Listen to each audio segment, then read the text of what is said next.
어, 지난주에는 우리가 아브넬의 죽음에 대해서 애가를 지어서 슬퍼하는 다윗의 이야기를 통해서 우리의 믿음을 살펴봤습니다. 요압이라는 사람이 있었죠. 요압은 다윗의 충성스러운 신하였습니다. 그는 용맹하고 뛰어난 전략을 구사하여 전쟁에서 늘 승리하는 그런 아주 훌륭한 무장이었습니다.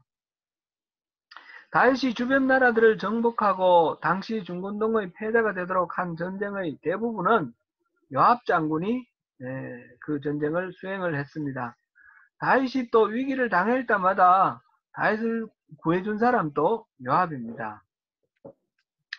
그러나 아브넬을 죽인 이 사건에서 보듯이 그는 요압은 하나님의 뜻이 어디 있는지 전혀 묻지 않았습니다. 자기의 이해관계에 따라 원수를 갚기도 하고 또 정적을 제거하기도 합니다. 자기가 충성을 바치는 자기의 죽은 다윗의 의견조차도 별로 따르지 않습니다. 그 요압의 충성 앞에서 다윗은 탄식하면서 하나님께 기도합니다. 하나님, 제가 너무 약합니다. 스루야의 아들이 너무 강하여 제가 제어할 수가 없습니다. 하나님, 그 사람의 악행을 하나님이 심판해 주십시오. 이렇게 지금 기도하고 있습니다. 혹시 우리가 충성한다고 하면서 주님의 뜻을 물어보지 않고 내 마음대로 함으로 인해서 우리가 주님이라고 하는 우리 예배하는 주님의 마음을 아프시게 해드리는 그런 경우는 없는지 우리가 살펴볼 일입니다.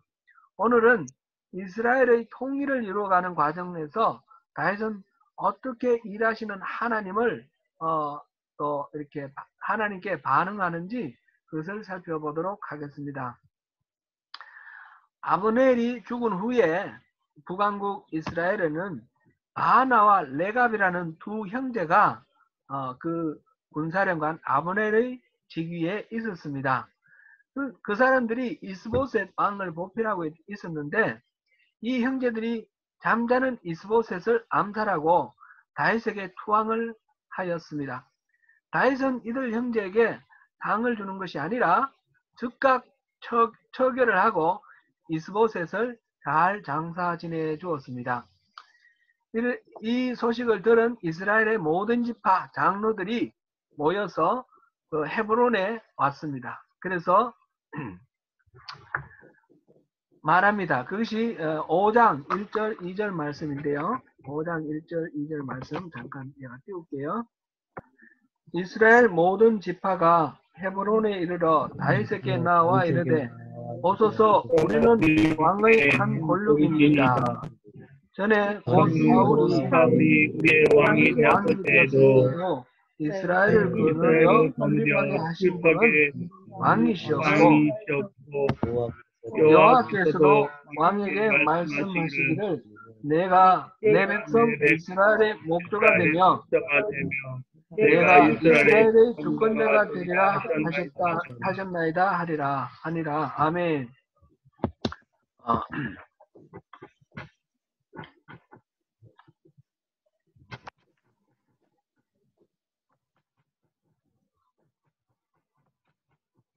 지금 잠깐만요. 다시 또.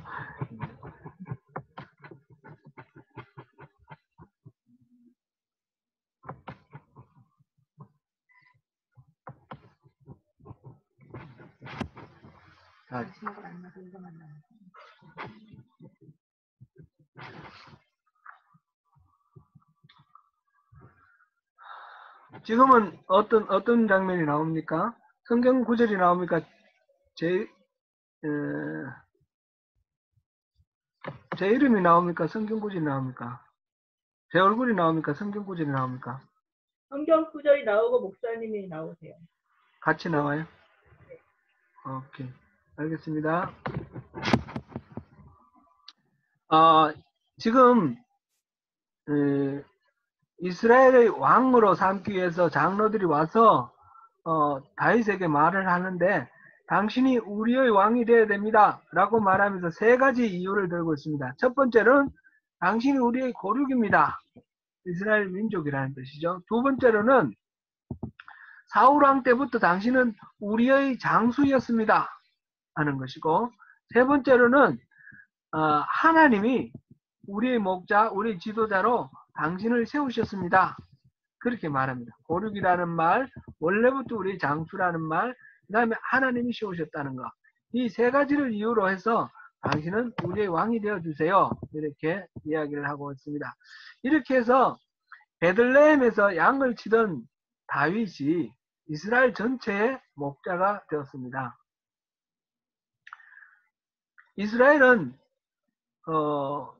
이스라엘의 왕은 이방 나라의 왕과는 달랐습니다. 신명기 17장 14절에서 20절까지 이거는 나중에 찾아보십시오. 하나님은 이스라엘의 왕을 세울 때 원칙을 가르쳐 주셨습니다. 거기서는 우선 다른 민족이 아니라 형제 가운데서 왕을 세우라 그렇게 했고, 그 다음에 이스라엘의 왕이 되는 자는 병마를 많이 거느리지 말라. 군사력으로 가지고 안전을 유지하려고 하지 말라라는 거죠. 그 다음에 또 하나는 아내를 많이 두지 말라 그렇게 했습니다. 세상의 왕들, 다른 나라의 왕들처럼 이렇게 권력의 중심자가 되어서 자기가 하고 싶은 대로 이렇게 다 하는 그런 것을 하지 말라라는 거죠. 사무엘상 8장에서 보면 하나님이 이스라엘이 하나님께 계속해서 왕을 달라고 할 때에 그 이스라엘에게 왕을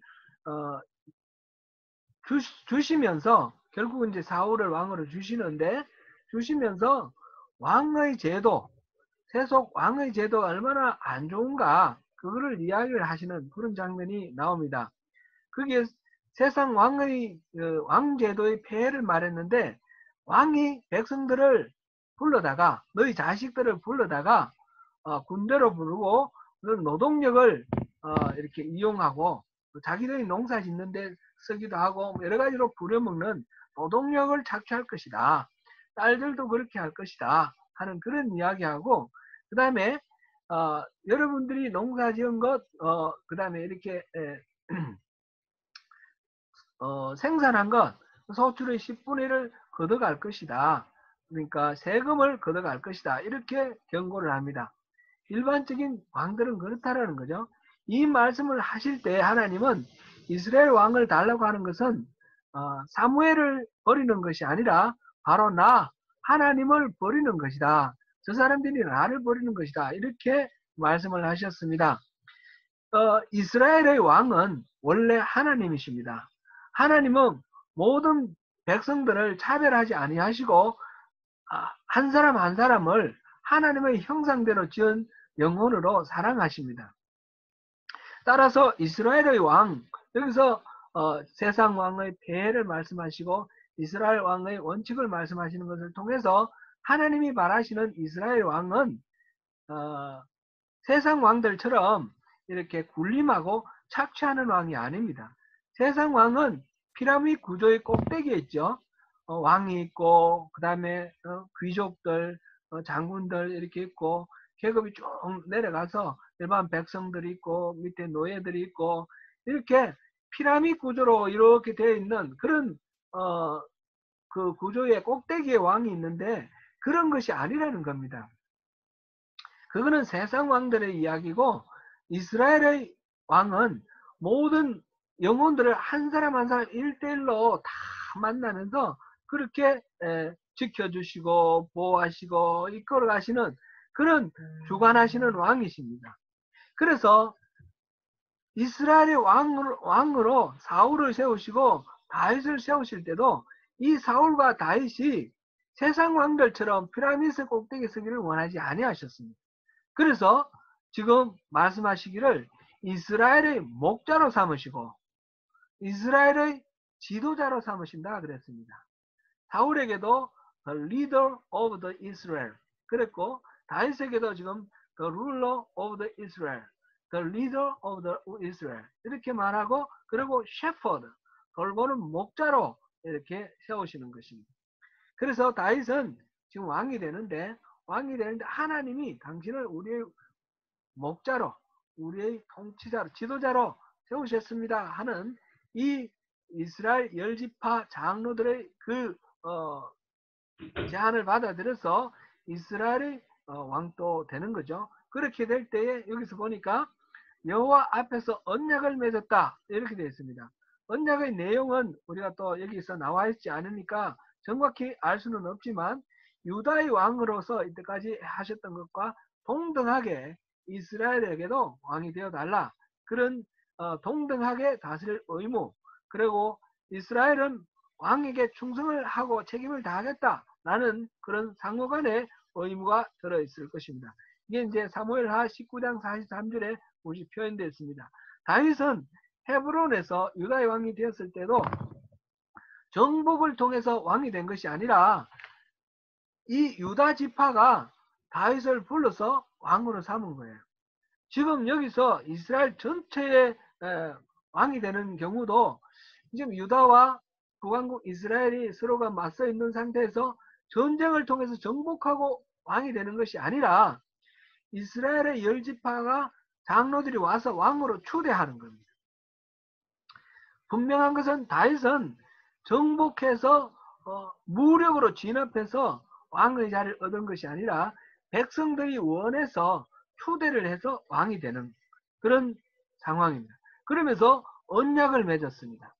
동등한, 물론 완전히 동등하지는 않겠지만 일단 언약이라는 것은 동등한 계약을 의미하는 것입니다. 그렇게 해서 다윗은 기름 부음을 받고 왕이 되었는데 사울 왕이 3번 기름 부음 받고 왕이 된 것처럼 다윗도 3번 기름 부음을 받았습니다. 첫 번째는 사무엘이 기름 부었고 두 번째는 헤브론에서 유다 지파가 기름 부었고 지금 세 번째로는 이제 이 헤브론에서 이스라엘 장로들이 와서 이 기름을 부었습니다. 다윗은 그래서 하나님을 대리하는 사람으로서 위임 통치하는, 이스라엘을 하나님 대신해서 위임 통치하는 통치자가 되었습니다. 그리고 이 통치는 군림하는 통치가 아니라 목자로서 돌보고 섬기는 통치자가 된 것입니다. 하나님은 예나 지금이나 인간 사회에서 피라미드 구조가 있어서 억압하고 착취하는 것을 좋아하지 않습니다. 하나님은 항상 모든 인간이 고귀하고 또 가치 있는 중요한 존재라고 생각을 하시고 존중하기를 원하십니다. 그래서 어떤 사회 구조가 있더라도 하나님이 바라시는 성경의 원리로는 그 모든 상황 속에서 한 영혼을 하나님의 형상대로 지어진 고귀한 존재로 존중하는 것을 선호하는 하나님의 그 마음을 이 성경에 기록하고 있습니다. 다윗은 그렇게 왕이 되어서 이스라엘 왕이 되어서 이제 여부수를 점령을 합니다. 예루살렘, 이것이 오늘날까지도 계속해서 예루살렘이 되는데 그때 당시는 여부수 족속이 차지하고 있었기 때문에 성이름도 여부수라고 그렇게 불렀습니다. 예루살렘의 이야기가 맨 처음 나온 거는 아브라함이 그 전쟁에 나갔다가 사로잡혀간 롯과 그 소돔성 백성들을 찾아올 때에 멜기세덱이 나와서 11조를 바치고 멜기세덱이 11조를 바치고 할 때 그 멜기세덱이 살렘 왕이라 그랬죠. 살렘 왕. 살렘 왕이 바로 이 살렘이 예루살렘입니다. 그때부터 예루살렘이었고 고고학적 그 발굴 결과 토판이 나왔는데 그곳에 토판이 나왔는데 옛날 1400년 BC 1400년에 그 땅 이름이 이루살렘이라는 그런 이름으로 있었던 것이 고고학적으로 고고학 발굴로 이렇게 나왔습니다.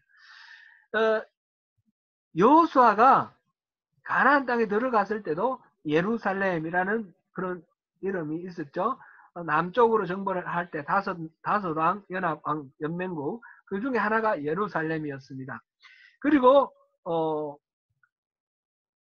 이 땅은 가나안 땅을 정복하고 난 뒤에 땅을 나눌 때에 이 예루살렘은 유다 지파와 베냐민 지파가 같이 공동으로 소유하도록 그렇게 분배가 되었습니다.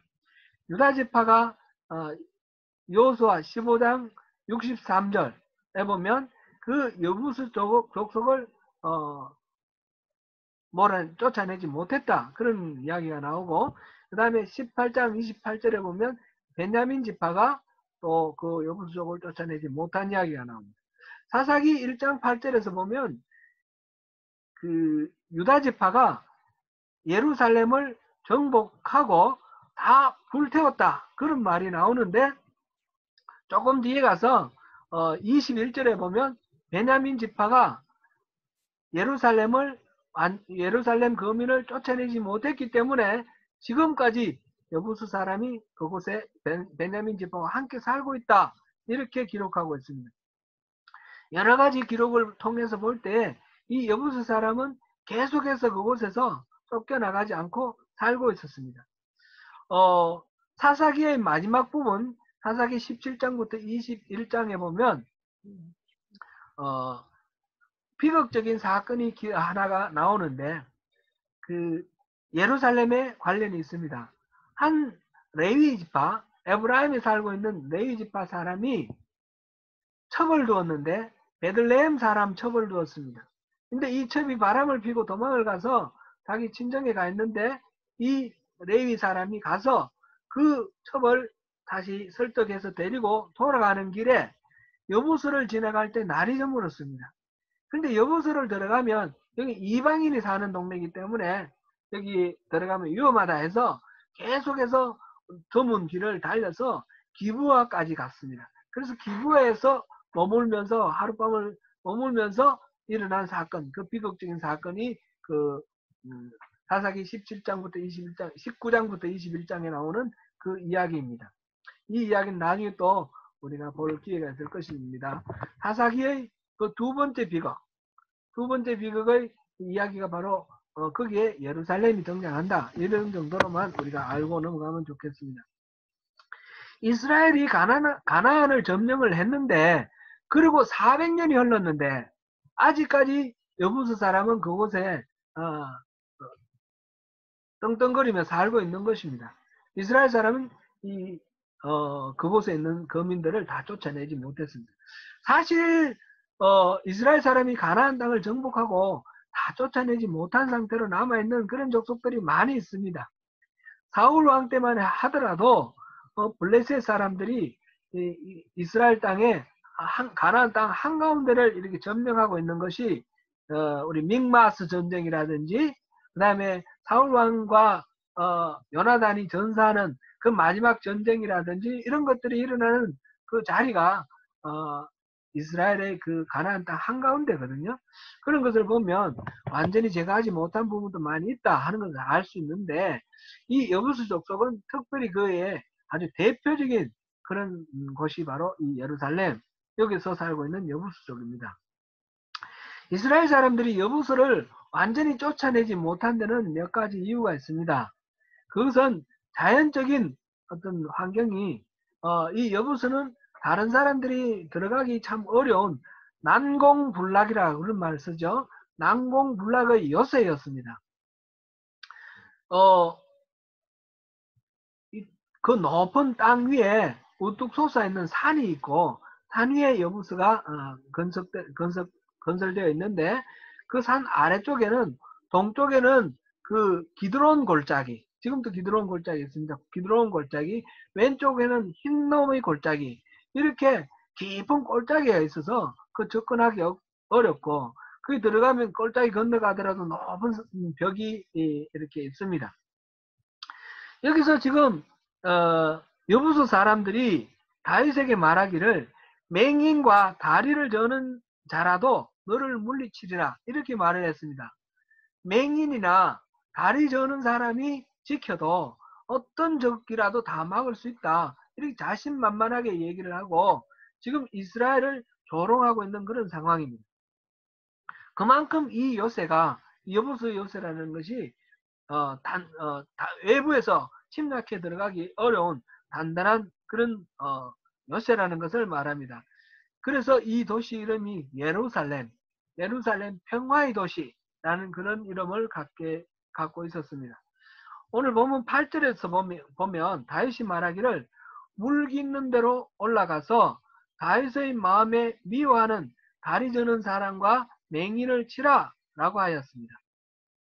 그리고 이 일로 인하여 속담이 되기를 다리 저는 사람은 집, 여기는 궁정, 영어로는 팰리스라고 되어 있는데요. 궁정에 들어오지 못하리라 라는 그런 속담이 생겼다라고 하였습니다. 보통 신학자들은 이 구절 다윗을 조롱하는 여부수 사람들의 언유를 다윗이 그대로 활용했다라고 생각을 합니다. 그래서 다윗의 마음에 미워하는 다리 저는 사람과 맹인 이렇게 말을 해서 그들이 최후의 한 사람까지라도 우리는 얼마든지 막을 수 있다라고 말하는 여부수 사람들의 그 이야기 그대로 받아들였다 이렇게 말을 합니다.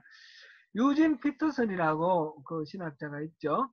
이분이 지은 책이 있는데 다윗 현실에 뿌리박은 영성이라는 책을 썼고 이것이 한글로도 번역되어 있고요. 제가 잘 활용을 하고 있습니다. 요즘 설교할 때도 이 다윗의 이야기를 설교하면서 많이 참고하고 있습니다. 유진 피터슨은 프랑스계 유대인 랍비 게르소니데스라는 사람의 말을 인용을 하였습니다. 즉 중세 유대인 해석자들, 유대인 랍비들이 공통된 해석을 하고 있는데 그것은 본문의 이 맹인과 다리 저는 자는 이스라엘의 조상인 이삭과 이스라엘 백성들의 조상 이삭과 또 야곱을 모독하는 그런 우상이라고 그렇게 해석을 합니다.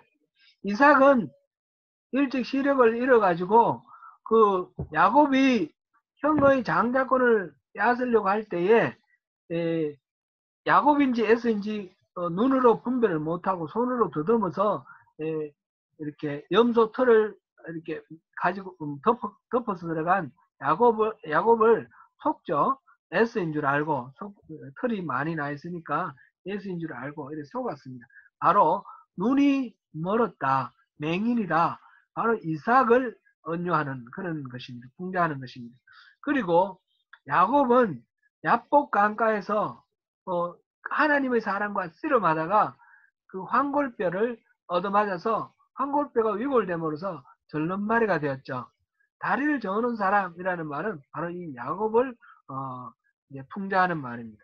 지금 여부수 사람들은 이스라엘 민족들을 조롱하기 위해서 그 맹인과 다리 저는 자라는 두 우상을 만들었어요.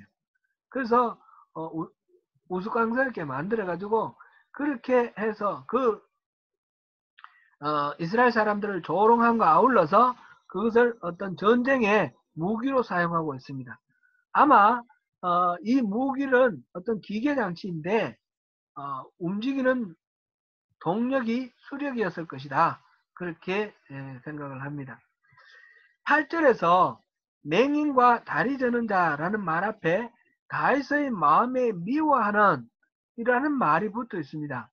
이 말은 다윗이 이런 장애인을 싫어하고 미워한다는 말인데 이거는 사무엘 상하 전체 이야기에서 별로 맞지 않습니다. 특별히 요나단의 아들 머비보셋이 있죠. 사무엘 하 9장에서 보면 이 머비보셋을 아들처럼 여겨서 그렇게 가까이 밥 식사할 때 같이 식사하는 그런 특권을 주는데 이 머비보셋은 어릴 때 도망가다가 그 사울과 요나단이 전사를 하는 그 전쟁에서 이제 백성들이 쫓기게 될 때 피난 가다가 이 유모가 떨어뜨려서 다리를 부러뜨립니다. 그래서 이 머비보셋은 평생 다리를 저는 자로 이렇게 살았는데 다윗이 다리를 저는 자를 미워한 게 아니라는 거죠. 머비보셋을 볼 때에. 그러니까 여기서 8절에서 다윗의 마음에 미워하는 맹인과 다리 저는 자라는 것은 다윗의 평소의 성경을 봐서도 장애인을 미워하거나 그런 것이 아니었고, 실질적으로 기록으로 봤을 때 머비보셋을 돌보는 걸 보면 장애인을 미워하는 것은 아니라는 거죠. 그래서 유진 피터슨은 이것이 바로 그 유대인 랍비들이 게르소니데스가 말한 바처럼 그렇게 우상으로 만든 이삭과 야곱을 우상으로 만든 그것을 미워했다. 이렇게 보는 것이 타당하겠다. 이렇게 이제 이야기를 하고 있습니다. 이거는 성경에 다른 어떤 반증하는 증거는 없습니다. 그러나 나름대로 또 우리가 충분히 타당하다고 일리 있다고 받아들일 수 있겠다. 이렇게 생각됩니다. 그렇게 받아들여도 좋고 보통 신학자들이 생각하는 것처럼 그 이스라엘을 모욕해서 그 여부수 사람들이 자기들의 수비대를 맹인이나 다리 저는 자라도 막을 수 있다 이렇게 말하는 거, 그것을 미워했다 이렇게 물론 봐도 뭐 크게 잘못된 것은 없습니다. 어쨌든 간에 다윗은 지금 여부수 사람들이 이스라엘을 조롱하는 것에 대해서 분개를 하면서 이 난공불락의 요새 여부수를 무너뜨립니다. 그런데 그 무너뜨리는 그 공격의 그 시발점이 바로 여부수가 갖고 있는 약점, 그것을 건드리는 것입니다. 그것은 성 밖에 있는 기혼샘물을 성 안으로 끌어들이는 수로였습니다. 다윗은 물 깃는 대로 올라가서 다리 저는 사람과 맹인을 치라 이렇게 말을 했습니다. 난공불락의 여부스 가나안을 점령하였을 때부터 유다 지파가 총공세하고 베냐민 지파가 총공세를 해서도 끄덕없이 400년을 버텼던 이 여부스도 약점이 있었습니다. 다윗의 공격 앞에서는 순식간에 무너졌습니다. 그리고 이스라엘 조상을 조롱하며 흉측한 악의 표성으로 만들어 놓은 그곳의 우상들을 다윗은 깨끗이 청소했습니다. 이렇게 예루살렘을 요새를 점령한 다윗은 거기서 다시 밀로에서부터 성을 쌓고 이렇게 해서 도시를 정비를 하고 남왕국 북왕국을 통일한 통일 이스라엘의 수도로 삼습니다. 이 예루살렘은 헤브론은 너무 남쪽에 있어서 북왕국까지 다스리기에 적절하지 않았으나 이 중간으로 올라와서 이 북왕국의 경계인 북왕국과 남왕국의 경계에 있다고 그랬죠. 경계에 있는 이 예루살렘을 수도로 삼고 전체를 잘 다스릴 수 있도록 활용을 했습니다. 우리 성경 공부할 때 족장의 길, 4개의 길이 있었지 않습니까? 해변길, 족장의 길, 그 다음에 계곡길, 그 다음에 왕의 대로 이렇게 4개의 길이 있었는데 그 족장의 길, 이 가나안 땅 한가운데 우리나라 이제 태백산맥처럼 이 등뼈가 쭉 있는데 그 등뼈 따라 쭉 길이 있었습니다. 그게 족장의 길입니다.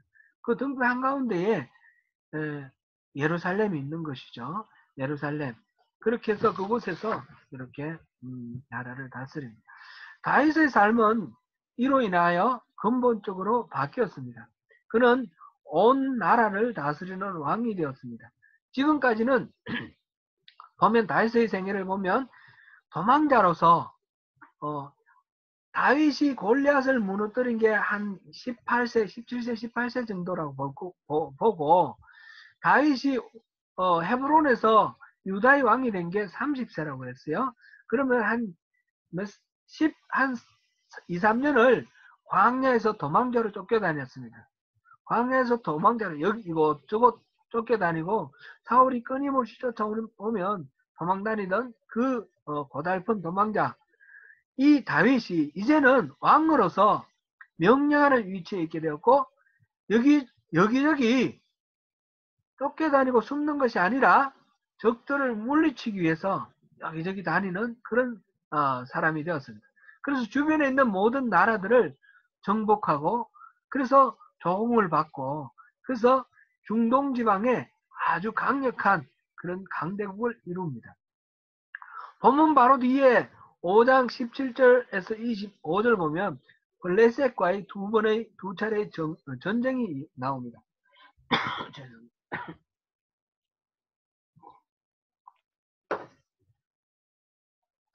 이른바 르바임 전쟁인데요. 예루살렘에서부터 시작해서 흰놈의 골짜기, 그 다음에 기드론 골짜기가 쭉 이어져서 흘러나가서 서해까지 내려가는 깊은 골짜기가 있는데 그것이 르바임 골짜기입니다. 이 르바임 골짜기를 통해서 그 골짜기를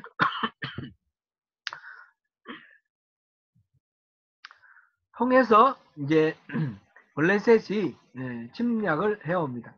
블레셋이 볼 때는 다윗은 아기스 왕의 수하에서 있던 그런 사람이죠. 시글락에서 살던 그런 사람이 유다의 왕이 되었다. 그래서 그런가 보네 했더니 이제 이스라엘 전체의 왕이 되었다. 이런 소문이 들립니다. 그래서 자기들이 힘이 있을 때 다윗이 더 강해지기 전에 다윗을 물리치기 위해서 다윗을 공격해 오는 것입니다. 이 르바임 골짜기로 블레셋 군이 올라왔을 때 첫 번째 바알브라심이라는 곳에서 물을 흩음과 같이 적들을 물리쳤다 그랬습니다. 이 바알브라심이라는 말의 뜻이 하나님께서 흩으셨다 그런 뜻입니다. 그래서 그 자리를 이름을 바알브라심이라고 지명을 지었고요. 그렇게 쫓겨갔던 블레셋 사람이 다시 전열을 정비를 해서 군사들을 더 많이 모으고 다시 쳐들어왔습니다. 2차 르바임 전쟁입니다. 이때에 1차 전쟁 때도 보면 다윗이 여호와께 여쭈어 이르되 저들을 어떻게 할까요? 이렇게 여쭈어 묻는 것이 나왔죠. 내가 저들을 너에게 붙이겠다. 하나님의 답이 나오고 지금 두 번째 이 전쟁에서도 다윗이 여호와께 여쭈되 이렇게 물어봅니다. 다윗은 항상 적과의 전쟁 앞에서 하나님의 작전을 여쭤봅니다. 하나님이 이번에는 뽕밭 뒤에 숨어 있다가 기습하라 그랬습니다. 뽕밭 위에 걸음 걷는 소리가 들리거든 너희들이 공격하라 그랬습니다. 하나님의 군대가 먼저 지나가는 발자국 소리가 들릴 것이다. 이 전쟁은 다윗의 군사들이 싸우는 전쟁이 아니라 바로 하나님의 군사가 먼저 싸워주시는 그런 전쟁이 되는 것입니다. 다윗은 알았습니다. 그래서 자신이 왕이 되는 것도 하나님의 은혜고 자신이 점점 강성해지는 것도 하나님의 은혜라는 것을 알았습니다. 그 부분을 오늘 본문 마지막 12절에서 이렇게 우리가 다시 한번 확인할 수 있습니다. 12절을 우리 같이 한번 봉독해 보겠습니다. 시작. 다윗이 여호와께서 자기를 세우사 이스라엘 왕으로 삼으신 것과 그의 백성 이스라엘을 위하여 그 나라를 높이신 것을 알았다. 아멘. 다윗이 왕이 된 것은 자기 힘으로 왕이 된 것이 결코 아닙니다. 하나님께서 그를 왕으로 세워주셨습니다. 하나님이 다윗을 왕으로 삼으신 것은 다윗을 위해서가 아니라 하나님의 백성 이스라엘을 위해서라고 하였습니다. 그리고 하나님의 백성 이스라엘을 위하여 그 나라를 높이신 것입니다.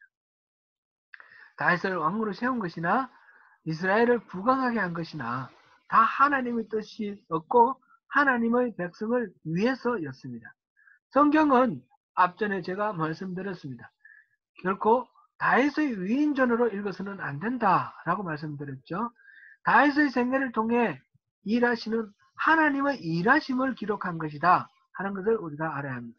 우리는 다윗을 본받아야 한다라고 말을 할 때 다윗의 용맹함이라든지 다윗의 지략이라든지 그런 것을 본받아야 될 것이 아니라 무엇을 하든지 항상 하나님께 여쭈어보고 하나님 뜻을 물어보고 어떤 일이 일어나든지 그 일 속에서 하나님이 일하시는 것을 알고 하나님께 순종하는 그런 다윗을 우리가 본받아야 하는 것입니다.